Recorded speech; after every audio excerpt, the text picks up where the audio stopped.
Ansietas secara umum definisinya yaitu suatu gangguan kecemasan yang ditandai dengan perasaan cemas yang umum.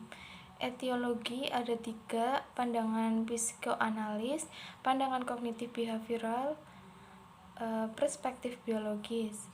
Patofisiologinya itu ada model non-adrenergik, glukokortikosteroid mengaktifkan lokal Kerberos yang berperan dalam mengatur ansietas. Kemudian ada model GABA. GABA adalah neurotransmitter inhibitor yang paling penting dalam sistem syaraf pusat, yang bertugas untuk mengatur banyak rangsangan di daerah otak sehingga dapat juga menyebabkan gangguan ansietas. Tujuan terapi yaitu untuk meningkatkan kualitas hidup pasien.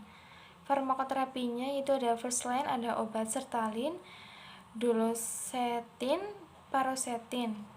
Second line-nya ada buspirone, imipramine, dan benzodiazepin. Kemudian panik. Definisi panik yaitu munculnya serangan panik yang tidak terduga meliputi reaksi kecemasan yang intens disertai simptom fisik. Etiologinya ada 3, pandangan psikoanalis, pandangan kognitif behavioral, perspektif biologis. Patofisiologinya ada model non-adrenergik, model serotonin, dan model GABA.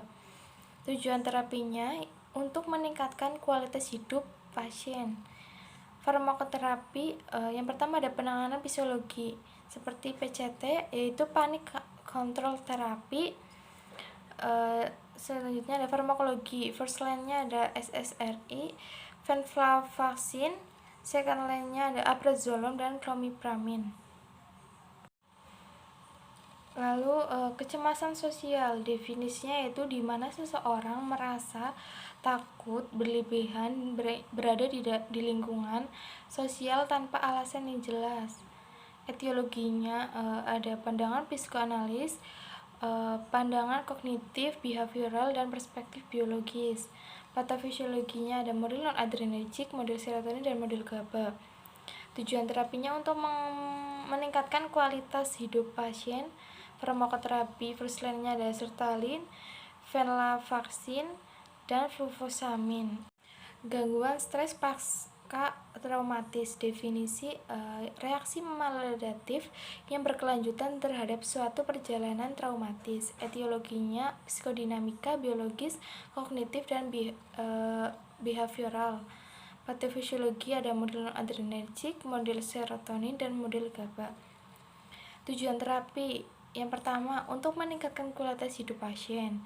Yang kedua untuk meredakan respon emosi pasien dan mengajarkan pasien cara mengendalikan diri dengan baik ketika teringat pada kejadian traumatis. Farmakoterapinya farmakologi first line-nya ada golongan SSRI, venlafaxine. Second line-nya ada amitriptilin dan imipramine. Kedua ada terapi psikoterapi, meliputi terapi perilaku kognitif dan terapi eksposur.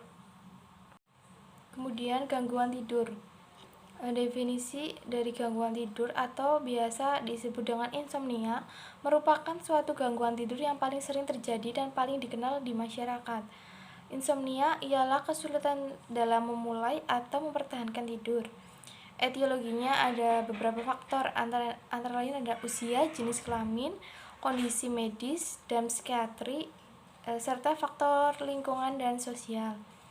Gambaran klinisnya biasanya dirasakan umumnya berupa waktu tidur yang kurang, mudah terbangun saat malam hari, bangun pagi lebih awal.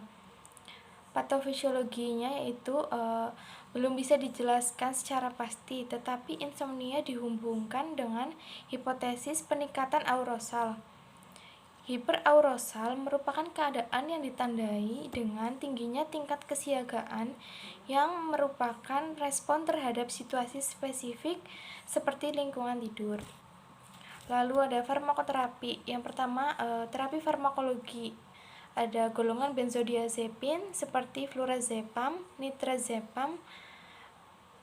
Selanjutnya ada golongan non benzodiazepin, contohnya zolpidem.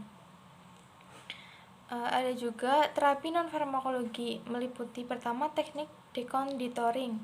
yaitu pasien diminta untuk menggunakan tempat tidurnya hanya untuk tidur. Kemudian diedukasi tentang sleep hygiene dengan menggunakan terapi kontrol stimulus.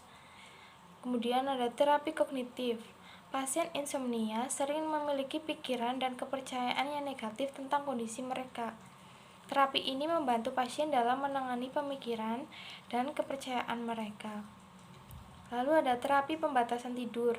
Didasarkan pada prinsip yang dihasilkan di tempat tidur dapat memperbaiki kualitas tidur. Lalu ada generalis anxiety disorder. Definisinya yaitu perasaan khawatir yang disertai dengan gejala somatik yang menyebabkan gangguan fungsi sosial atau fungsi pekerjaan dan perasaan nyeri hebat serta perasaan tidak enak. Kemudian ada etiologi, bahwa terdapat hubungan genetik pasien gangguan cemas menyeluruh dan gangguan depresi mayor pada perempuan. Patofisiologinya, amigdala yaitu bagian otak yang terlibat pada gangguan kecemasan. Amigdala memegang peran penting dalam memodulasi rasa takut. Kemudian farmakoterapinya, yang pertama golongan benzodiazepin awalnya itu dosis rendah, lalu ditingkatkan sampai mencapai respon terapi selama 2-6 minggu. Kemudian tapering off selama 1-2 minggu. Ada juga golongan obat diazepam, lorazepam, clobazam, dan alprazolam. Kemudian ada golongan benzodiazepin, contohnya buspirone. Ada juga terapi psikoterapi, meliputi terapi kognitif perilaku, terapi suportif, psikoterapi berorientasi tilikan.